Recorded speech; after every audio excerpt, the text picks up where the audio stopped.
दोस्तों एक private school के अंदर बच्चों की पढ़ाई हो रही होती है। इतने में एक कलेक्टर साहब अपनी पूरी सिक्योरिटी गार्ड के साथ में 2 पुलिस वालों की गाड़ी के साथ में वहाँ पर उनकी गाड़ी आकर रुकती है।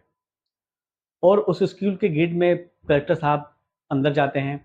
वहाँ एक प्रिंसिपल साहब जो बच्चों को पढ़ा रहे होते हैं, उनसे पूछते हैं कि सर यहाँ पर क्या मुकेश सर हैं? प्रिंसिपल साहब जब कलेक्टर साहब को देखते हैं तो बड़ा ही हैरान हो जाते हैं और वो सोचने लगते हैं कि आखिर कलेक्टर साहब मुकेश जी के बारे में क्यों मालूम कर रहे हैं।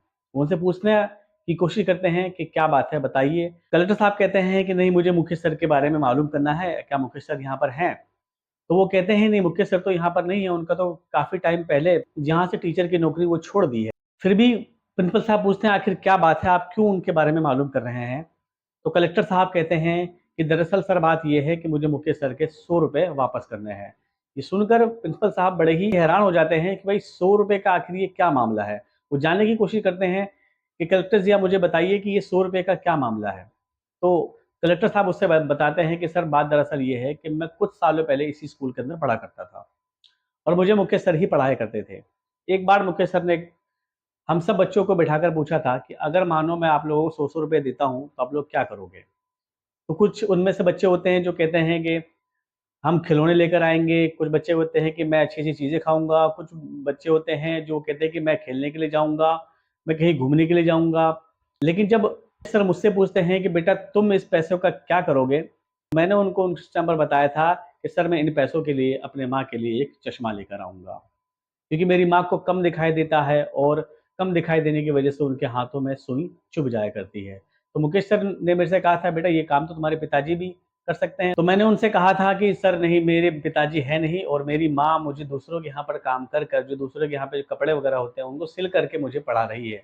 ये सुनकर मुकेश सर बड़े ही भावुक हो गए थे और उन्होंने मेरी बात को सुनकर मुझे 100 की जगह पे 200 रुपए दिए थे और कहा था कि बेटा ये 100 रुपए तो मैंने तुम्हारे वादे के हिसाब से तुमको दिए हैं और ये 100 रुपए मैं अपनी तरफ से तुमको दे रहा हूँ। जब तुम्हारे पास में हो जाए मुझे लौटा देना। और मुझे अपने गले से लगाकर ये कहा था कि बेटा मुझे लगता है कि तुम ज़िंदगी में कुछ ज़रूर करोगे।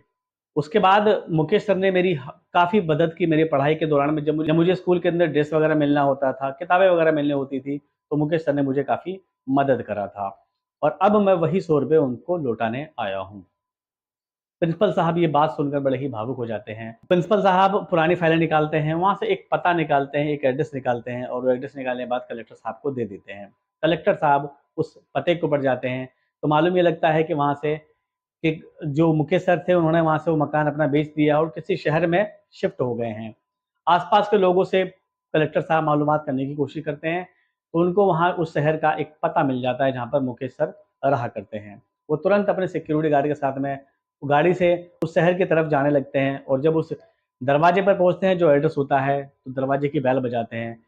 एक लड़का निकल कर आता है, वो लड़का कलेक्टर साहब को देखकर हैरान हो जाता है, वो कहता है सर क्या बात है? कलेक्टर साहब कहते हैं कि क्या मुकेश सर हैं?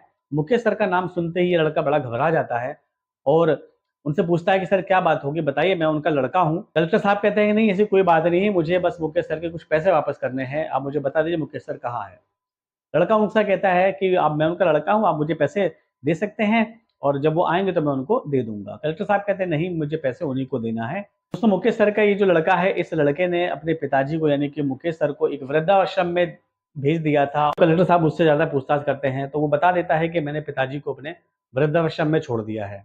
ये बात सुनकर कलेक्टर साहब थोड़ा उदास हो जाते हैं लेकिन तुरंत उस वृद्धाश्रम का एड्रेस लेकर वहाँ पर पहुँच जाते हैं। दर्शन में पहुँचकर जिस कमरे के अंदर मुकेश सर रह रहे होते हैं, मालूमात करके उस कमरे के गेट तक पहुँचते हैं। जैसे ही गेट खोलते हैं, तो सामने मुकेश सर एक बेड के ऊपर पड़े हुए होते हैं। वो गेट की आवाज़ खुलने की आवाज़ सुनकर उठ के देखते हैं और कहते हैं, "कौन?" कलेक्टर साहब तुरंत उसके पास में जाते हैं और कहते हैं, "मुकेश सर, मैं संजय, क्या आपने मुझे पहचाना?" मुकेश सर बूढ़े हो चुके थे, उनकी याददाश्त थोड़ी कमज़ोर हो चुकी थी और वो थोड़े बीमार से भी लग रहे होते हैं। मुकेश सर उनको पहचानने की कोशिश करते हैं लेकिन नहीं पहचान पाते। कहते हैं, "बेटा अपने बारे में बताओ, आप कौन हो?" तो कलेक्टर साहब कहते हैं कि, "सर मैं वही संजय हूँ जिसको आपने 100 रुपए दिए थे।" मुकेश सर थोड़ा अपनी याददाश्त के ऊपर जोर दे मुकेश सर को याद आ जाता है, कहते हैं, "बेटा हाँ, मुझे याद आ गया है कि मैंने तुमको 200 रुपए दिए थे। लेकिन तुम यहाँ पर कैसे और क्या तुम कर रहे हो?" तो संजय जो अब कलेक्टर बन चुके होते हैं, वो कहते हैं कि, "सर मैं उन्हीं 200 रुपए में से जो आपने मुझे 100 रुपए दिया था, वो मैं आपको वापस करने के लिए आया हूँ।" मुकेश सर ये सुन के बड़ा हैरान हो जाते हैं और वो कहते हैं कि बेटा तुम क्या करते हो आजकल? तो कलेक्टर साहब कहते हैं सर आपने मेरी स्कूल के टाइम पे इतनी मदद किया था और मेरी पढ़ाई में इतना साथ दिया था जिसकी वजह से मैं आज यहाँ का एक डिप्टी कलेक्टर बन चुका हूँ। ये सुनकर मुकेश सर बिल्कुल गदगद हो जाते हैं, कलेक्टर साहब को अपने गले से लगा लेते हैं। मुकेश सर थोड़ी देर बाद रोने लगते हैं, उनकी आंखों से आंसू की लड़ी गिरने लगती है। कलेक्टर साहब उससे पूछते हैं कि सर आप क्यों रो रहे हैं? तो मुकेश सर उसे कहते हैं कि बेटा एक तुम हो और एक मेरा खुद का बेटा है जिसने मुझे वृद्धाश्रम में छोड़ दिया, और एक तुम हो जो 100 रुपये मुझे वापस करने के लिए यहाँ तक आए हो। ये सुनकर कलेक्टर साहब भी थोड़ा भावुक हो जाते हैं और उससे कहते हैं कि मुकेश सर आप अपना सामान पैक करिए, मैं आपको यहाँ से कहीं ले जाना चाहता हूँ। मुकेश सर उससे पूछते हैं कि बेटा कहाँ लेके जा रहे हो? कलेक्टर साहब कहते हैं बस आप चलिए, आपको एक अच्छी जगह पे मैं लेकर जाना चाहता हूँ। कलेक्टर साहब सारी फॉर्मेलिटीज़ पूरी करने के बाद मुकेश सर को वहाँ से लेते हैं और सीधा अपने घर चले जाते हैं। जैसे घर के गेट पर पहुँचते हैं, उनके 2 बच्चे वहाँ पर होते हैं। बच्चे अपने पिताजी को देख के काफ़ी खुश हो जाते हैं। कलेक्टर साहब मुकेश सर को लेकर आते हैं और अपनी माँ और अपनी बीवी और दोनों बच्चों को बताते हैं, सारी कहानी उनको बताते हैं, क्योंकि उन सबको उनकी कहानी पहले ही से मालूम था कि मुकेश सर एक अध्यापक थे जिन्होंने इनको 100 रुपए देकर इनकी ज़िंदगी बदल दिया था। जब उनको मालूम लगता है कि यही वो मुकेश सर हैं जिन्होंने हमारे बच्चों की पढ़ाई में बहुत मदद किया था, तो वो लोग भी देखकर बड़े खुश हो जाते हैं। कलेक्टर साहब मुकेश सर से कहते हैं कि सर आपको कहीं जाने की ज़रूरत नहीं है, अब आप हमारे साथ यहीं पे रहेंगे। बच्चे भी मुकेश सर को देखकर बड़े खुश हो जाते हैं और दादाजी, दादाजी बोलकर उनसे लिपट जाते हैं। मुकेश सर को यहाँ पर बड़ा अपनापन, प्यार मिलता है, वो बड़े ही खुश होते हैं। यहाँ पर रहते-रहते मुकेश सर की काफ़ी सेवा वो लोग करते हैं जिसकी वजह से अब उनका स्वास्थ्य भी ठीक हो गया था। इधर दोस्तों मुकेश सर का जो बेटा होता है, वो जो काम किया करता था, उस काम में कोई धोखाधड़ी होने की वजह से उसके ऊपर केस हो जाता है और उसके बेटे को ये भी मालूम हो गया था कि कलेक्टर साहब के यहाँ पर मेरे पिताजी रह रहे होते हैं। वो जाता है उनके पास में और बाहर वॉचमैन खड़ा होता है, उनसे कहता है कि इस घर के अंदर मेरे पिताजी रहते हैं मुकेश सर, क्या आप उनको बुला देंगे? वॉचमैन उनके पास में जाता है और कहता है जी, आपका कोई बेटा आया हुआ है जो आपको वहाँ पर बुला रहा है। मुकेश सर कहते हैं उनसे कह दो कि मेरा बेटा मर चुका है, मेरा कोई बेटा नहीं है। मेरा बेटा उसी दिन मर गया था जिस दिन मुझे उसने वृद्धाश्रम में छोड़ दिया था। वॉचमैन साहब जाते हैं और उसे ऐसी बात बताते हैं। इसके बाद सुनने के बाद वो लड़का बड़ा ही उदास हो जाता है और उल्टे पैर अपने घर वापस चला आता है।